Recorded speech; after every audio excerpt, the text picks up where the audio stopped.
Yankee and the Brit's the place to be. Radio living is the life for me.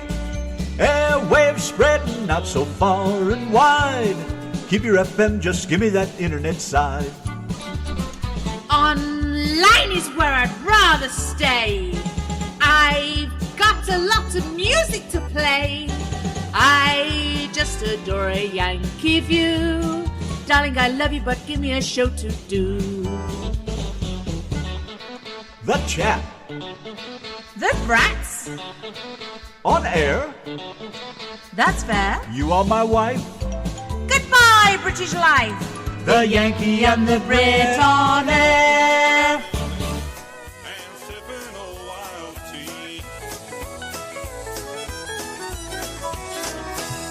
Tommy Moffat, Honky Tonkins, where it's at. With the Yankee and the Brit Independence Sunday, Mr. Tommy Lee Moffat himself is on the phone. Hello. How are you doing? Doing all right. Can you hear this? Unfortunately. He said he was going to do it in sign language. So, you No, know. the ice in my wild turkey. Oh. That's why he's using sign language. It's all he can speak right at the moment. Yeah, whatever. You'll never get a Scottish guy drunk on American whiskey. Trust me. Oh, you're not telling me nothing new. I've had it's- my Scottish friends, and they've always drunk me under the table. Absolutely. I did, seriously. I had a Scottish friend who was a soccer player, and he worked with me in a sign shop when I was really young, and he told me stories like you'd never believe. He was a great guy. Loved him. Yeah, and half the lies the guy told wasn't true, right? That's exactly right. That's exactly right. So how's Mr. Tommy Lee Moffat, and what's the word? I'm doing good. The word is onward and upward. That's a lot of words. That's not just one word. I guess one of my first questions will be is how does a Scotsman become a Yank singing Texas music? Well, actually, back in Glasgow, I was in a punk band. And A punk band? This Yes, I've got to hear. I had a mohawk, and I had the I had the oxblood Doc Martens and the electric green socks, the thick plaided shirt with the short sleeves and the suspenders or braces, whatever you call them in Scotland, and I had the what do you call those, the jeans we used to wear, the bags with the turnips on the bottom of them, and yeah, it was quite the thing. You sound like you've come out the washing machine all messed up. Well, hey, it could have been, but it was, I had a band called Hell's Fire, and I went to a shop in Glasgow, and it was a record shop, and I picked up an album, and I asked the guy in the shop, who is this guy, Morelli Haggard? And the guy's like, who?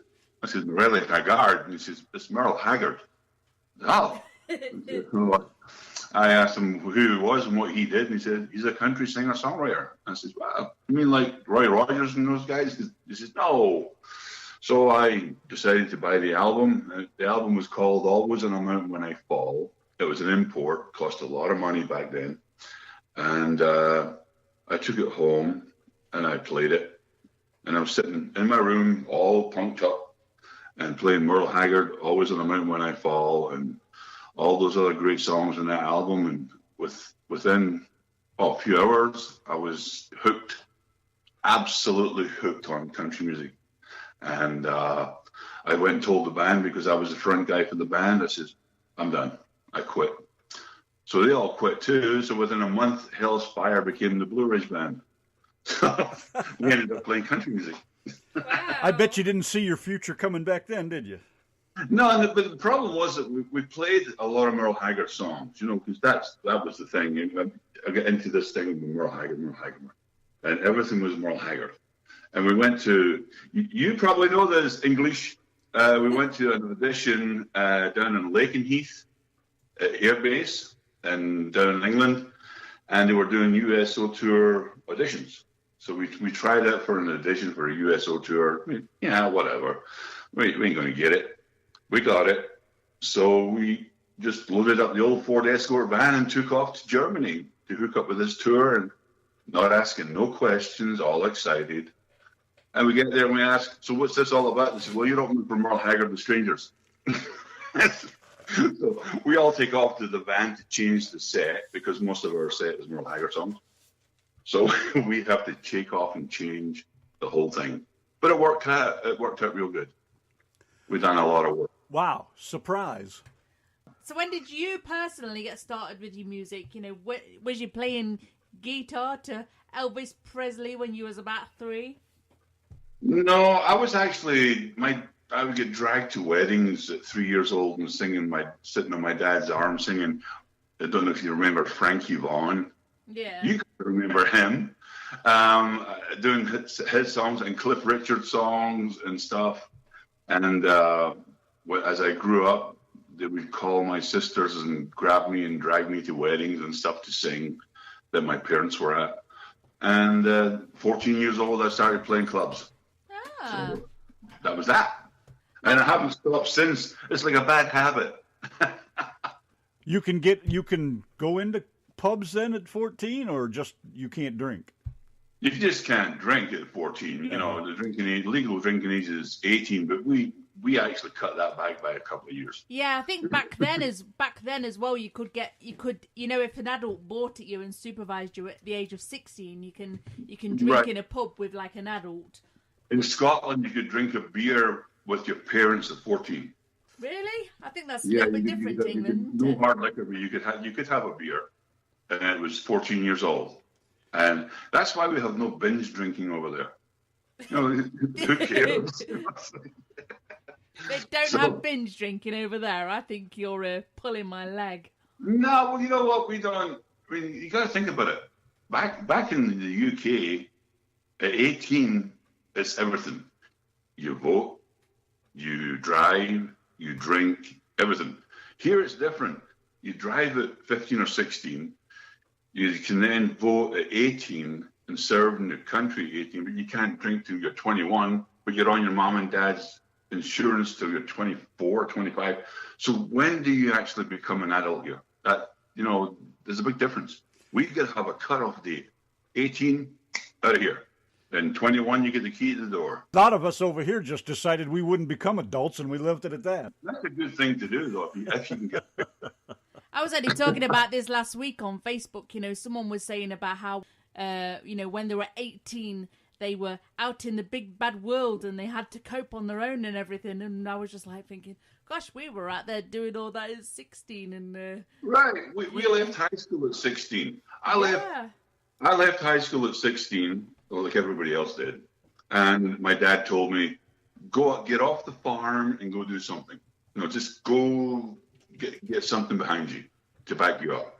So I ended up going and getting a bachelor's in shipbuilding engineering. And as soon as I got that, I came right back on home because I couldn't stand it. So I went to agricultural college, West of Scotland Agricultural College, and got a degree in agriculture. And the beauty of it is, though, college there doesn't cost nothing. That's the thing. No, well, for 2 years now it's like for 2 years, and then you have to pay for it after. Well, back then it was 4 years. I got 2 4-year degrees. So I mean, it didn't cost you a thing as long as you showed up and went there and give them back their books, because you didn't even pay for books. So I mean, but as soon as I ended up getting everything, I just came right back to the farm, and my dad was like, I guess he wanted rid of me. I don't know. So that's why Scotland fights with England then, because you guys are smarter. Well, you know what? Let's put it like this. Today, we're on hallowed ground. We're both in Texas, and we're in the colonies here, English. We're in the colonies. They call it the United States of America today. But for your sake, we're in the colonies. And we're going to call it truce today. Okay? Do we have to? Aye, all right. Oh, my God. Where'd you live? What? Maybe an hour and a half from me up the road towards Oklahoma. Really? Not even that far. Yeah, we're calling a truce today. It's a bit different to that 8 or 9 hour drive, isn't it? Oh, a little bit. I used to enjoy that drive up there. I used to go to Scotland quite a bit, and I enjoyed that drive. Going via like Jedburgh, that road Oh, way? you went up the M6 and onto the A76. Yeah, and those really, really cool. bumpy roads that you think you're never going to survive. And we even drove on the wrong side. She still tries to get in the wrong side of the truck when we go somewhere. Yeah, I do. Well, sometimes these Anglos can be a little slow in the training. Be quiet, Scottish. Sometimes you just can't help it, you know. So how did you end up in Texas? Yeah, I mean, Did we why did you establish have to? that? Why Texas of all places? Well, I came here in 1990. I'd done a lot of touring in Europe, a lot of the USO tour stuff, and a lot of it took you to Germany and all the American bases, the air bases, the army bases, and such like. And you go in the Mediterranean to the naval bases that were to Spain and stuff. And those all kind of went away when the Iron Curtain came down. You know, those all kind of disappeared. The guys all came home. So there was nothing left for us to go play. So I decided that, I didn't decide. Somebody told me that I should come to the States and make new stuff here, you know, just make a new place to go. And I've done Europe and I should just do the States. So I came here and I went from Charleston to Nashville. And it was 1990. I quickly moved out of Nashville to Hendersonville. And then bypassed Nashville again and went on to Arizona, or Texas, Arizona, and California. And if there was a bridge, I would have went to Hawaii, but there was no bridge. So I just stayed in California, which the music was good when I toured here prior to moving in 88 and 89. But when I came here in 90, all the country venues had all turned to hip hop. What's your opinion on the music industry today? As far as country music is concerned, or in general? The country music. Right. Well, I mean, country music's always been country music to me. You know, it's like a big wagon wheel where, remember Dolly and Kenny Rogers jumped off the country bandwagon and went pop country and crossover country. And that was back, my God, 70s and 80s. And people were like, country's dead. You know, but no, that wheel came right back around. They jumped right back on that wheel and went back to country. To this very day, Dolly Parton's country. But she can still cross over anytime she likes. The umbrella in country music has got so big. And if you don't grow, you die. It's like a plant. You don't grow, you die. We have a big umbrella in country music today that there's room for hip hop, cowpunk, tractor rap, pop country, rock country, southern rock, bluegrass, Ameripolitan or whatever you want to call it. And I mean, there's just so many different things, red dirt music. It all fits under the umbrella. And as soon as we all get together and say, hey, we're all one, we should just get together and maybe instead of fighting each other, maybe country music itself, even traditional country music, I think it's coming back in Texas. Traditional country music and everybody else would grow. We just all got to get together instead of just hating what each other's up to. It's music, for God's sake. Regardless of what it is, it's music.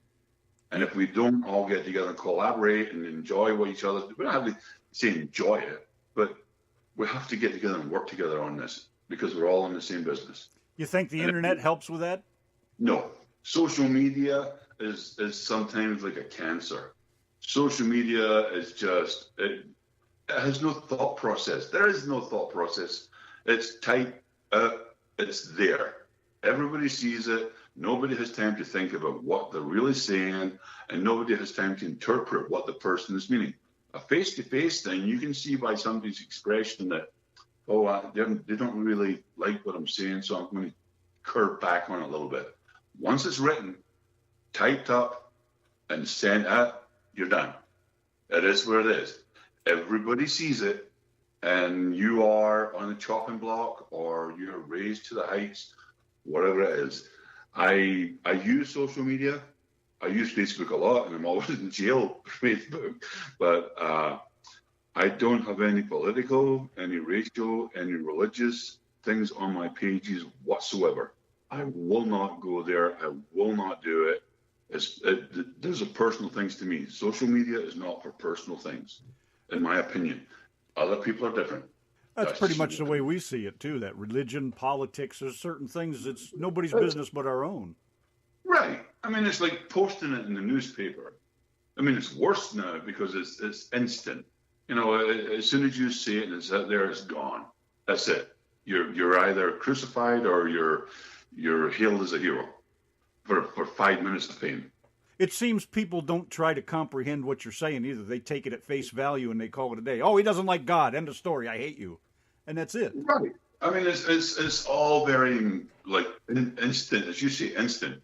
You type it. As I said before, when you talk to somebody and you look somebody in the eye and you see how their expressions are, you can feel the reaction you're getting, and you can change your approach. When you text something or post something on Facebook, you cannot change it because at least 20 people have seen it, and within an hour, 200 people have seen it. You know, so I only use it for music, and I've been criticized for that, and I don't care. No, I'm absolutely the same, and I've been criticised online because of this, pretty much the same as you, you know. But I refuse to go there with religion and politics and the existence of God. I refuse to go there. These are all personal things to me. Yeah. You know, so I mean, so you no longer have a personal self. It's all out there for everybody to see. What I don't understand is people go on Facebook and they post things on Facebook that is so personal that sometimes you wouldn't even say to a best friend, yet people are happy to go out there and post it on Facebook for the whole world to see. Because it's a generic thing. It's a generic thing.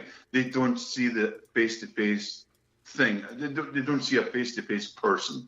All they see is a keyboard, and it's there. You know, it just boggles my mind. You know, I mean, it just really does.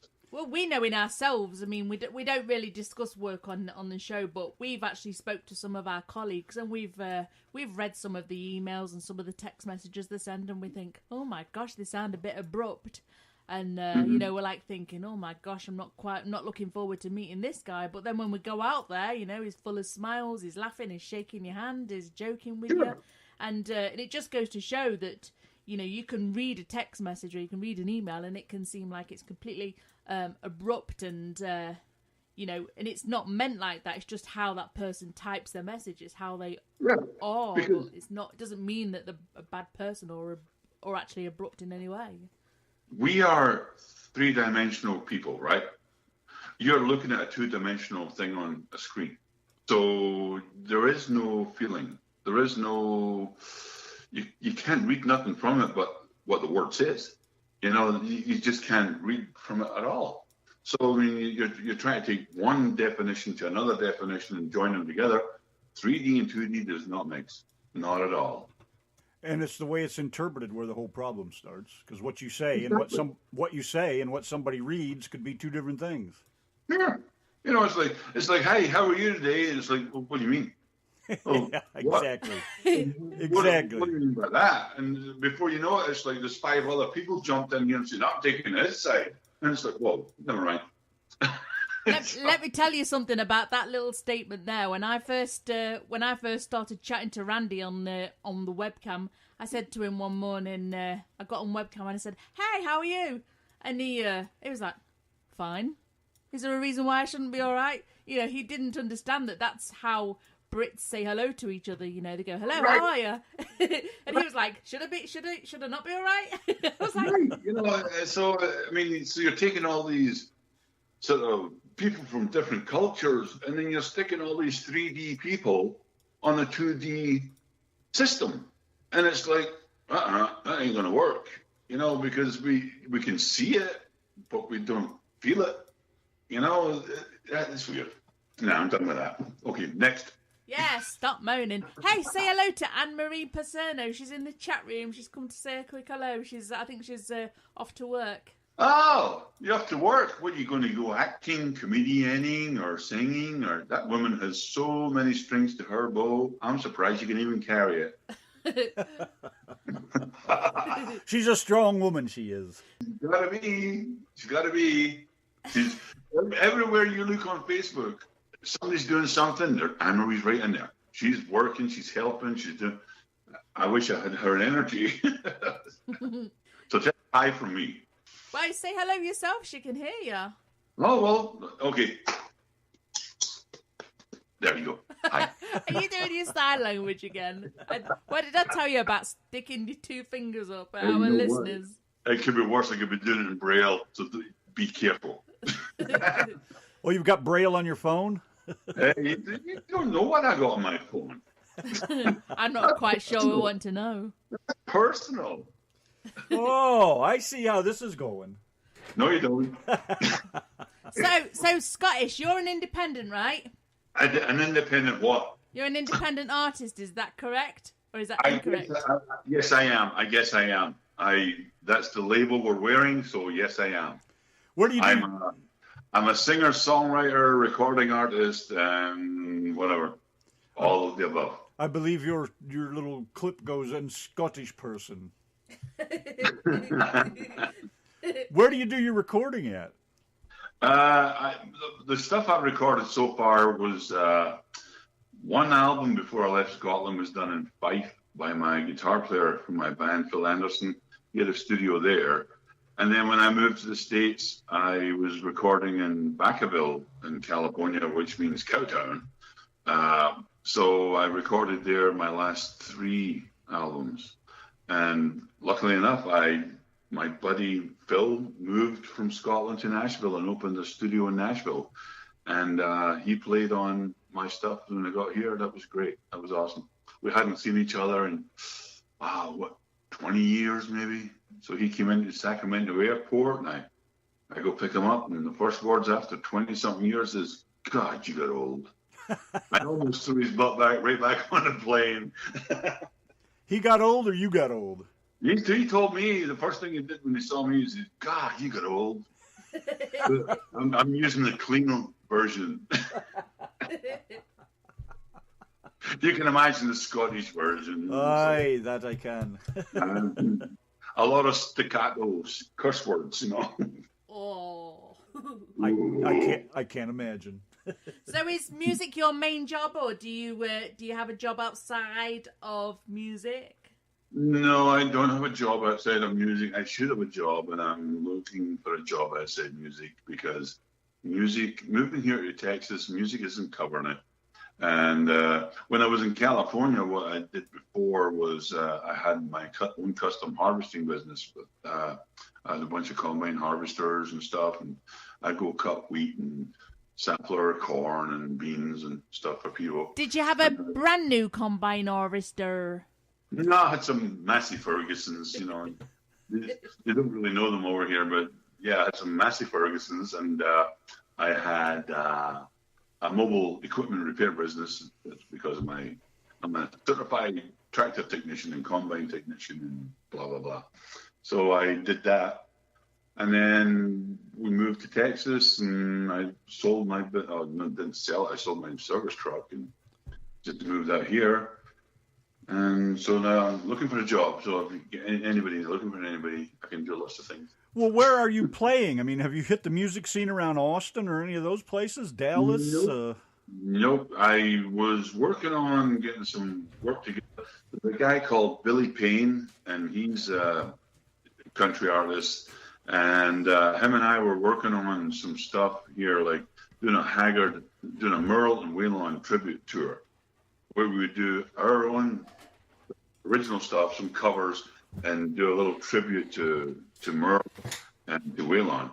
And that kind of seemed to take off and then hit an abrupt halt. And we're working on why it did that. So get it fixed and we can take care of that, because there's a lot of work in Texas for us, and we know there is. But it's just getting the right people to get it out there, to put it together. So are you playing out places now, though? No, Nothing. I'm not. I'm what is it my wife calls it? Her house husband.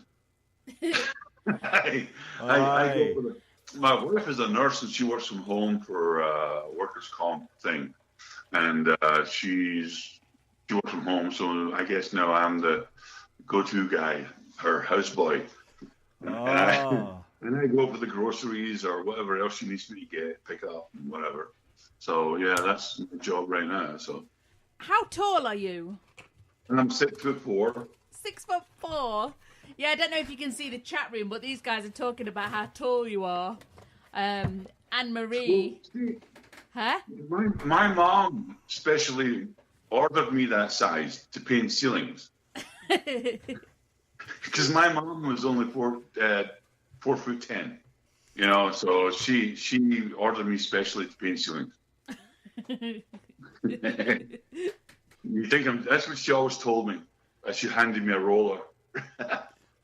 Well, if you ever come here to visit, bring a hard hat. See, the house we got here in Temple it's got high ceilings. It's got high ceilings. Yeah, it's pretty good. So can you reach the ceiling without stilts? Oh yeah, I can still do that. Yeah. Yeah. Yeah, Anne-Marie says that she saw you walk down the aisle to accept your Josie Award, and you're very tall. You look like a cowboy giant. I said you look like Nessie, the Loch Ness monster. Oh, we're going with Nessie, are we? Okay. We're going with Nessie. Did you say you lived near Loch Ness? Yeah, I lived in Argyll. The place I lived in Scotland was Argyll. Sure, and that's Loch Ness is right there, and Arkirk Castle and a whole bunch of. I mean, the West Highlands are the place to be. So Edinburgh sucks. Did anybody confuse you with the monster? Did anybody say, "Hey, it's the Loch Ness monster"? No, most of the people would just say, "Hey, son, could you reach that up there for me? I can't reach it." Benny Pittsinger said. Very helpful. Benny Pittsinger says you're shorter when you're not at the Josies. I guess so. Yeah, I guess when I'm sitting down here I'm shorter. But hey, well, you know what? I mean, tell him it's only his height that saves him. Oh. I think I could use this guy at the pub. Could you give me that bottle of Jameson off the top shelf? Yeah, that's right. And another saying we have in Scotland when people get out of line is pick a window, you're leaving. Yes, sir. Yeah. What is your future plans? Do you intend on ever not being an independent? Do you think you What are you laughing at? What are you laughing at? I just saw what Anne-Marie had said. The postman must have been really tall. Terrible joke, Anne-Marie. I kept reading it and I couldn't quite place what she was saying, but all of a sudden it hit me. Normally it's a milkman, but never mind. Milkman. I was about to say milkman. I was going to say that. It wasn't the postman, it was the milkman. Because my dad owned a dairy farm, so it's okay if it's the milkman. But no, what were you saying about me being an independent? I said before my husband rudely interrupted me. Do you intend on staying as an independent, or if you get offered a record label with like a big record company, would you take it? I think you'd be stupid not to at this day and age. But what you got to remember is, if you take it, don't sell out. That's one thing I'll never do. I'll never sell out because I am who I am. But that's something that a record label would have to understand, that I am not going to be. I might be my wife's houseboy, but I ain't going to be theirs. She has a license from me. They don't. So you're not going to be anybody else's kitchen bitch? Nope. Nope. I mean, I'll stay true to who I am. I mean, I am a traditional country singer-songwriter, and it is what I do and what I am, and it's always what I've been. And I've been told that just stay true to who you are, and the flaws, accept them and embrace them, because they're all part of being human and being, just who you are. The person who told me that is somebody that nobody could ever argue with this person, because they could never be right. You know, they just could never, ever top this person, ever. So, and I live my life by what this, my music life by what this person has said to me in the past. So. Wow. So, do you have a musical family? No. No? My dad could sing. My dad could bring a whole pub full of farmers to tears by singing those old ballads. You know, yeah, he could do that. My mom couldn't hold a tune in a bucket. I mean, my God bless her, but my mom was singing. I mean, everybody would leave the building, and we had a big farmhouse. Everybody would leave. Her favorite song used to be, I think it's the same title. It's like, if I ruled the world, every day would be the first day of spring. And she would start singing that song and we'd have to leave. My God, we just have to leave. Could she cook? Mom, hey, Scottish women can cook. You know, even my wife, Polish women can cook too. Well, if she can cook good, then it's worth the sacrifice. Well, yeah, as long as you don't have to hear it. I mean, you can always get it work. I once got fooled into believing that a haggis was a animal that stood on the side of a hill with one leg longer than the other so it didn't fall over, and it made a noise like this. You're definitely English. I know. You're one of those. Yes. You're a tourist. Oh! So, definitely. So what do you like to do to relax when you're not being the kitchen bitch and doing your music? Oh, relax? God, I haven't relaxed since we've been in Texas. I mean, it's a completely different culture than what we're used to in California. You know, it's like in California you can get seafood and you can get lots of different things, but you can't get in Texas, especially in Temple, Texas. So it tends to kind of wear a little bit on you. You can only eat so much barbecue. I'm sorry, Texas. I understand that, but it's good stuff. But sometimes you need variety. It's the spice of life. No kidding. Oh, sometimes I go in some of these places and the menu is just like the same. Like back in England, the burgers were always at the back of the menu. You know, it was always like the last thing that you see on the menu. Over here, burgers are like the first thing you see. Beef, right? Yeah, I mean, beef burgers. We're in Temple, Texas, which is central Texas. I mean, it's right in the middle, right? So then you go somewhere and it's sushi. I don't think so. I don't care who you are. That's not fresh. The fastest truck in the world would never get it here fresh. No. As far as California fresh, you know what I'm saying? And we went to that Panda Chinese place, and they just don't make a Chinese like they do in England and Scotland. It absolutely sucks. I mean, the food's nice, don't get me wrong, but they don't cook it the way they do in England and Scotland. Right. Well, so try the Indian food. Oh, I don't even know if I dare, because I love Indian food, and I haven't tried it yet over here. We got Indian food when we first got to the town, and we thought, hey, let's get Indian food. So we drove there and picked it up and came home. It was just food made with Frank's hot sauce poured all over it. Oh, and being Scottish, we know our Indian food. Trust me. You know, it's like on every corner we have an Indian restaurant. You know, and this was not good. And so we look up some menus for the Chinese places and stuff here. Now, when you get a Chinese restaurant, instead of selling pot stickers, they sell those corn things, fritters, or whatever it is. And you're like, no. Well, I understand they have to cater to local cuisine, but my God, some of the stuff is... Never mind. Yeah, I know what you mean. It's not good. It's not good when it comes to that. I'm getting depressed talking about it. Well, you know, last week we installed a sign for a guy from India, and he's been here about 25 years. And the first thing he did was, when he heard my accent, was he started talking about London. And the first thing he mentioned when he was talking about London was how he could get a decent curry in London. You know, he's been in America for 25 years, and the first thing he does is talk about his decent curry in London. I thought, it must be really crap over here. Yeah, we went to in California. We go to an Indian restaurant, and they'd say, "Well, how hot would you like it?" And I'd say, "Well, as hot as you take it." They're like, "Oh, no, you don't want." I said, "I'm from Scotland." They're like, "Oh, okay." It's okay. You know, because that was once a week in Scotland, you got a curry. That was dinner. You know, that was your supper, or whatever they call it here. It was supper, dinner, tea, whatever. And once a week, you could smell all over the town. All these women were making curries. You know, so you miss that. You know. Yeah.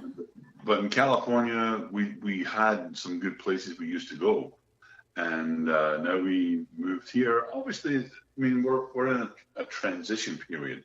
Hopefully, we will find somewhere that we can actually enjoy. And I'm not saying that in a negative way. I'm saying it in a positive way, because coming here to Texas, I mean, this is where my music has to be, because it is not in California. So we're here. We came to Texas for the music. God bless my wife. She moved to Texas for me and my music. Yeah. And she left all. I mean, the kids are still in California, you know. So, well, our son's been out visiting twice, and our daughter's coming out on the 17th of October. So we're looking forward to that. But it's tough for mom to be here and the kids in California. You know, when the kids would drop in just about every other day and take all our food and whatever. But hey, it is what it is. Hey, Randy's mum moved all the way from Ohio to be with Randy and Chris, didn't she? Yeah, she's crazy. Yeah, she was not staying there without a boy. She should have stayed there. Aww. Oh, I love her, but still, my God. I'll tell you. I'm going to tell you, you know something? Right now, that we're probably going to be the most hated people in the state of Texas. Doesn't bother me any. I'll tell you something quick before we get on to some of these questions. When I'd been here quite a while, actually. I'd probably been here maybe 18 months or more. Accent. Sorry? You've lost your accent. I have not lost my accent. You shut up, Scottish. Please, make her bring it back. If you could get me to shout, you'll hear my accent. But anyway. My God, here we go. Hey, you know what? When my family shows up here, my wife can't understand a word I'm saying. Because right now, I'm in granny gear. And once my family get here, we just come around the kitchen table, and my wife would say, I don't understand a word you're saying. Because it would get up 10 speed from where I'm talking right now and into that brogue that we have. And away we go. Right now, I'm being very slow and civil. Very, very cosmopolitan, I would say. Yes, it's a great day for America. I haven't had any problem with it. Guys, really quickly, for those out there, here it is. There's two things that normally people ask me. Is the Shrek thing. You're looking for the Frank Bottom donkey. That's one. And the other one is the Braveheart stupid thing from Mel Gibson. They may take our lives, but they'll never take our freedom. Right, done. Finished. Next. I wanted to ask you, do you miss the green of Scotland? Every day. Yeah, I know. I miss the green up north. I love my green. You know, I mean, I've made the United States my home, and I love this country. But you cannot be from a country like Scotland and just walk away. You know, my family have farmed in the same farm since 1045. And I don't mean 11:15 this morning. I mean, it's a long time. You did mean 11:15 this morning. Yeah, right. So, and we have a lot of history. And we even have history of family members who were in the Glencoe Massacre and who fought with Wallace at the battles and stuff. We have all that history of all those years, and it's hard to just sort of cut that and say, hey, I am no longer I can't do it. I love the United States. I would defend the United States in a heartbeat. I love the flag. I love everything about the country. It's my home. That's why I'm here. But deep down in my roots, in my heart, I will be probably end up back in Scotland when I cross the bridge. Oh. Tennessee was a nice green place to live too. It's always a nice place to live because it's clean because it gets washed every day. It rains every single day in Scotland. I don't really miss many of the people back in Derby, but I do miss the place. You know, I miss that patchwork quilt looking countryside. You know how they have all the hedges in between, where you look at it and it kind of looks like those lovely brick walls. And it kind of looks like a patchwork quilt, whereas it's those lovely stone different. fences. Don't forget those. The dry stone walling, yeah, I do miss that. I do miss driving you around. The dry stone dikes and you've got hawthorn hedges. Yeah, that's the patchwork you're talking about. Yeah, exactly. It's all on a smaller scale. And over here, it's like everything's just a stamp of the next place and the next place and the next place. Me and Randy, we do working all over Texas. Well, all over the North Texas. And where else do we go? Like Dallas and... Where anybody will pay us. Yeah, wherever we go wherever. But anyway, all these different little towns that we go to, they all just look the same. Oh yeah, I mean, but when you got to look at it this way, the United States is probably, when you look at the size of this country as one country, and then you look at what Europe is as many countries. I mean, it's held together pretty good in this country, for being one country. I mean, it's had its moments, but when you got to look at it, it's a short history as far as our countries are concerned. But it's a violent history, and so in a short span, and it's still young, but it's still learning. I mean, we've had a long time to learn in Europe, so this is just a kid. I mean, I always look at it and say, hey, it's growing, so you're part of the growth of this little kid, and it's a good country, irrespective of how we talk about it and whatever. I mean, everybody talks about this country in different ways, but at the end of the day, it's where we call home, and that's where it is. I mean, I'm Scottish through and through, and you're English as well. You are, and this is home, and we do the best we can do. Yes, sir. So... Oh, don't call me sir. Oh, jeez. Sir, yes, sir. I was about to tell you something before you rudely interrupted me. I went to a restaurant with Randy probably about 2 years ago now, and he ordered steak. The steak on the menu looked amazing, and I wanted some nice chunky chips with it. Well, I asked for some nice chunky chips, and they gave me a steak and a packet of crisps. I could not believe my eyes. I just naturally asked for chips instead of fries, and they gave me a packet of crisps and a steak. You just forgot you were in the colonies. I forgot everything. I had no clue. And whoever put my dinner out must have thought, "What the bloody hell is she on?" Ordering a packet of crisps. What were you on? She was in love. I was in love. Oh, with her chips? Yeah. Well, I've always got a chip on my shoulder. That could be it. Mine going there. So Tommy Lee Moffat, where can these gorgeous people purchase your music? Probably CD Baby, Spotify, Amazon, Reverb Nation. I put a thing out today on Reverb Nation, 99 cents a download for a song, because when you think about what you're paying all these other people on Amazon and all that other stuff, it's just stay close to home. Take control of your stuff, So I'm trying that. It probably won't work, because at 99 cents all of a sudden looks like $99 for a song for some people, but I don't know. We'll see what happens. Benny's in the chat room. He says, Benny Pittsinger, he says, don't ever tell them to put your groceries in the boot. Can you imagine? Yeah. Under the bonnet. That would be. They'd probably figure that before they'd figure out what the boot is. There you go. Oh my gosh, I've caused some confusion over here. You know, I've said before in the past in McDonald's, you know, I've said, don't put no gherkin in there. And they're like, gherkin? What's a gherkin? You know, especially some of the younger ones, they really, really do not know what a bloody gherkin is. Oh, these kids over here are dumber than rocks. Easy now. Oh, I can't stand these bloody little idiots.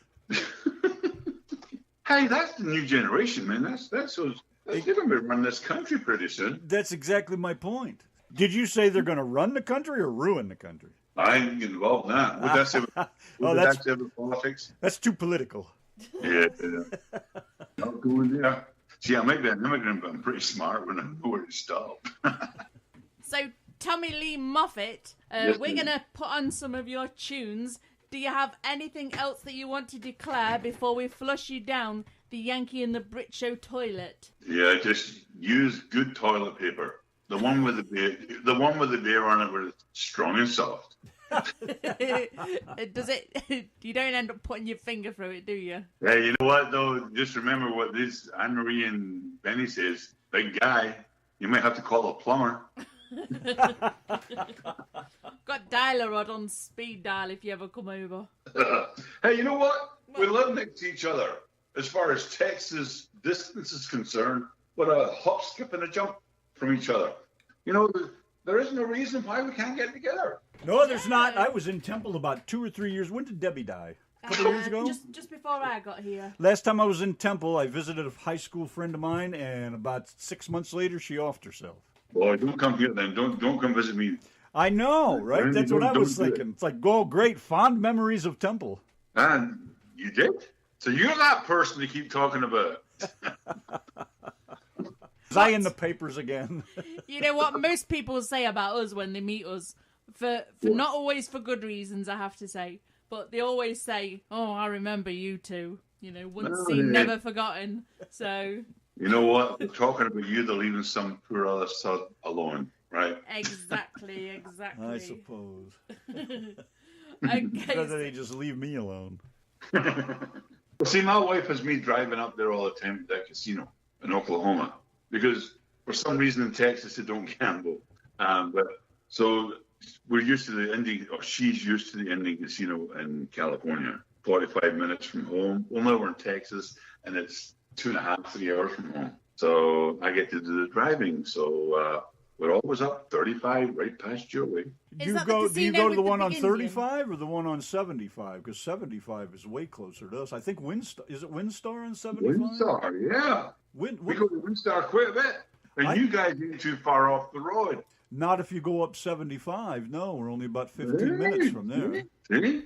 Yeah, let us know when let us know if you're coming over, and we'll send the dog to warn you off. There's that English Scottish hospitality. You just couldn't go an hour without just taking off the cloak. Could you? Exactly. And that dog is, he's 6 foot tall standing, so he's almost as big as you. Oh wow! So There you go. So let's kick your Scottish arse away from this place. Ooh. Well, there's some hospitality. Well, there you have it, America. English and Scottish relationship down the shitter. I've had Scottish mates for years, and we have the same banter. Oh. Have you been to Choctaw Casino? Oh, okay. I haven't been there. You mean, guess you got one on me. I don't gamble. I just drive. I see. I drive and sit in the bar and drink. Where was that place that we drove past, husband, where there was that big red Indian outside, the big giant That's Indian? way the hell up in Log Cabin. That's way further north. But all right. Choctaw Casino is the one that's on 75 that goes past us. Is that near the lake? Texoma Lake? No, if it was, I'd have said so. I'm just doing guesswork here. I'm pretending I know what you're talking about. I get it Well, there mixed you up. Hey, look, Grant Daniels is in the chat Hello, Grant. room. Grant Daniels in the chat room says there's a strange Scottish man on the phone. Really? Yeah, really. Well, I know who I am, so I'm not strange. I mean, I don't know what you're talking about. Benny Pittsinger in the chat room says, I use John Wayne toilet paper. It's rough and it's tough and it takes no crap from anyone. Yeah, well, just use the bear stuff. Arr. So, Scottish, let me wrap this up. Anything to You do that. declare before we flush you down the toilet? We're about to pull the chain, so if you have anything to say, speak now or forever hold your peace. Nah, I'm going to hold my peace. I've got jam on my piece. La la la la. Jam buddy. Oh, that's what you like, a jam buddy. Oh, right? I love jam butty. I love a jam Yeah. butty. See, in Scotland, it's called a piece and jam. So, Really? yeah. So when you tell me to hold my piece, it's like you tell me to hold a sandwich. Well, ain't that about a ham sandwich? Yeah, you know what? I wouldn't come to the States and try and hold my piece against anybody else holding their piece. They'd have you Yeah. arrested for assault. Somebody's going to get hurt. Well, thank you much, laddie, for coming by for a while. Yeah. Not a problem. Thank you for having me. Oh, I'm tickled to death, especially me. Reminds me of my old buddy. Oh, yeah? That's good. Not in a good way. Not in a good way. He's. I didn't say in a good way. I just said it reminds me of him. That was it. Oh, there you go. All right. Hey, you know what, though? When you hang up, you're the one that's going to have to live with the English person. I don't. Oh! Don't But think I don't know. Some poor soul has to put up with that Scottish bloke. Oh, float of Scotland, when will we see? Ah, there you go. No, we're not going any further with that one. Oh, look, you started serenading us and then you stop. Yeah, float of Scotland. You should know what that song is. Yeah. Yeah. Find a song about sending the English back home to think again. Oh. What is it with you guys? And Randy plays a song about throwing tea bags in the sea or something. Oh, well. I'm always telling her that. Was it as long as it was Tetley? Because Tetley make tea bags make tea. That's right. Oh.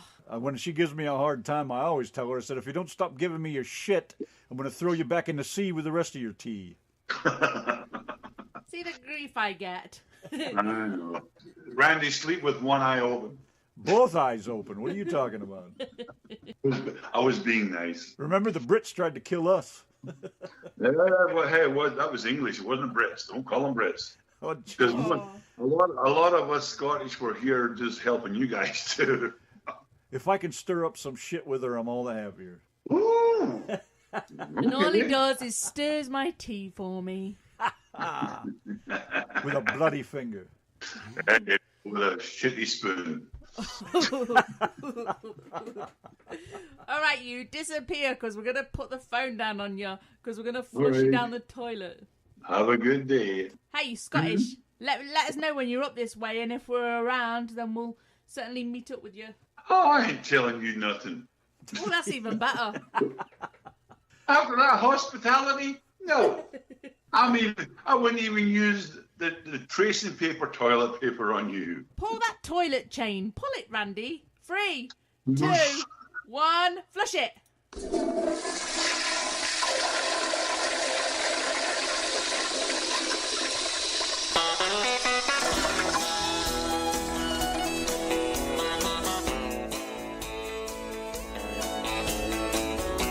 Here he is then, Tommy Lee Moffat.